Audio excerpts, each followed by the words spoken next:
I understand we have another low-information caller who thinks we're better off thanks to Spider-Man. Let's see if I can set her straight. You're on with Jonah Jameson. I just want to say that I've never seen Manhattan so safe and peaceful. Compare what it was like when Spider-Man first showed up to now. Okay, fair enough, I will. Then, we had police and firefighters doing a wonderful job. There was crime, sure, but nothing they couldn't handle. Of course, we do have things now we didn't have then. Maniacs who shoot electricity out of their eyes, walking piles of sand, Nazis made of bees! Didn't Spider-Man put all those guys in jail? You're missing the point! They didn't exist before he came along. At best, he attracts them. But I've often wondered if they're in cahoots. Wow, I've never actually heard anyone say cahoots before. Look, all I'm saying is, I'd hate to imagine what would have happened if all those guys showed up and Spider-Man wasn't here. Another lost cause. Goodbye.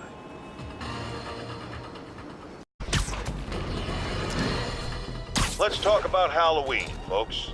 It may be good fun for the kids to dress up as a cowboy or astronaut or ballerina and trick-or-treat, but this trend of grown adults glorifying the likes of Spider-Man by dressing up as them is, especially in the times we live in, disturbing.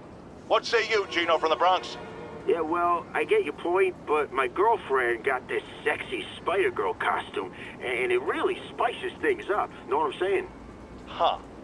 I most certainly do not. Jonah Jameson is not one to be judgmental. But you, sir, are an extremely disturbed man. Goodbye. Folks, you've no doubt heard about the riot at Empire State University.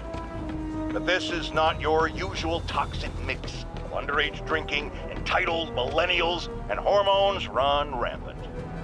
Authorities are keeping a tight lid on the situation, but my sources tell me the demons drug the students, turning them into deadly rage machines. What has become of our fair city, ladies and gentlemen, when we have to fear our own children, our neighbors, our husbands and wives? Be vigilant, be on guard, and keep a close eye on that barista with the man bun making your skinny latte, or you could be next! Friends, there's a fine line between being a conspiracy theorist and seeing a clear pattern.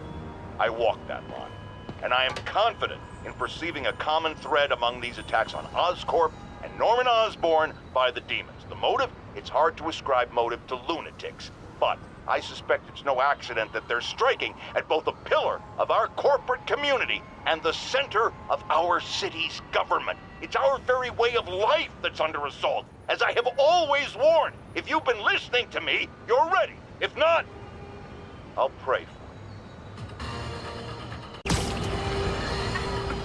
Here's another call of a type I've been getting a lot lately. Speak! Mr. Jameson, I want to apologize. I used to think you were an alarmist, but look what's happened to the city. I'm afraid to walk the streets. As well you should. And I accept your apology. It's understandable you were bamboozled by the mainstream voices telling you everything was dandy, nothing to worry about. Go out and consume. Don't ask questions. I was a lone voice in the wilderness then, but now more and more people like you are realizing who spoke the truth. And that, my friends, is how we will take our city back. Electro trying to destroy our power grid. The Vulture raining death from above. Spider-Man egging them both on in the very heart of our city, brawling like children. Lethal children, pitching a tantrum of death and destruction. I'm often asked, why do menaces like this end up with awesome powers? Why not someone like you, Jonah? Well, I have considered trying to use advanced science to give me powers, only so I could protect you in a more hands-on way, of course. But after much reflection, I've decided against it. Because power corrupts. I'm a man of the people, and I want to stay one of the hard-working, ordinary people of New York. So I'll just help via my talk show, my publishing empire, and my vast personal fortune. No need to thank me. It's what a man of the people does.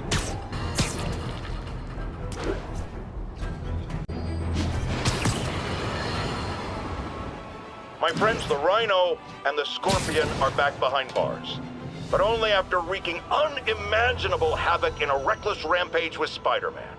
Hopefully, they'll never see daylight again. But we need to be ready if they do. Normal humans can't stand against the likes of the Rhino. So, here's my proposal. You've heard of police dogs, right? Now bear with me. We train, outfit, and deploy police rhinoceroses. You got a rhino? We got a rhino too, baby! Mark your calendars, folks, because I'm going to say something you thought you'd never hear from me. Spider-Man got it right. Does that mean I was wrong about him? Am I apologizing? Hell no. You see, I have it on good authority that he is a regular listener of this program. And now, it makes a lot of sense.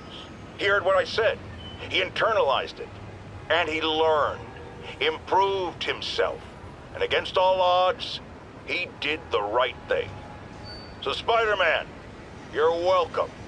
However, don't think I'm going to go easy on Spider-Man from here on out. I'll be watching, keeping him honest. Spider-Man, since I know you're listening, imagine my eyes on you everywhere you go. I mean, not like the shower, that would be weird. Or the bathroom.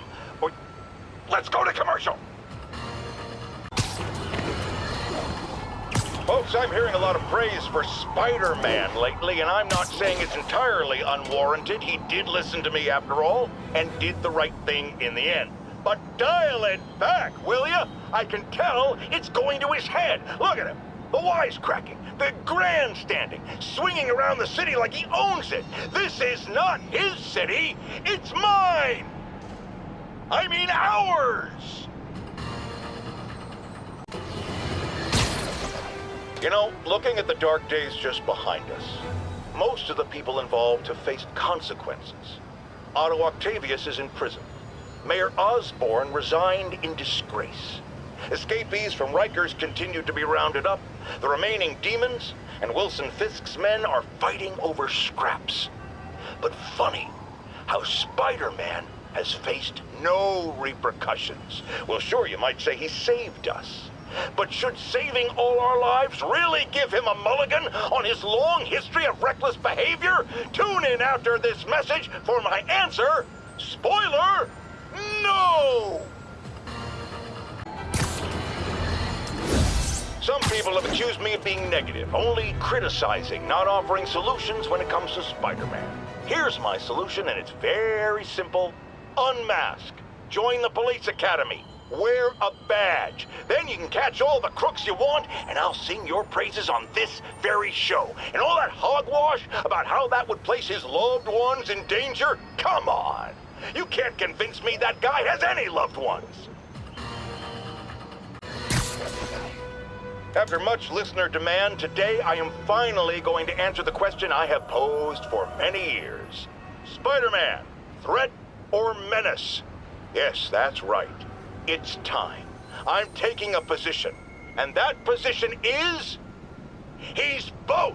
Sometimes he's a threatening menace, and sometimes he's a menacing threat. But come on, how can you menace someone without also being a threat? And vice versa. And for those grammar Nazis among you who say I'm being redundant, it's called art. I'm a wordsmith.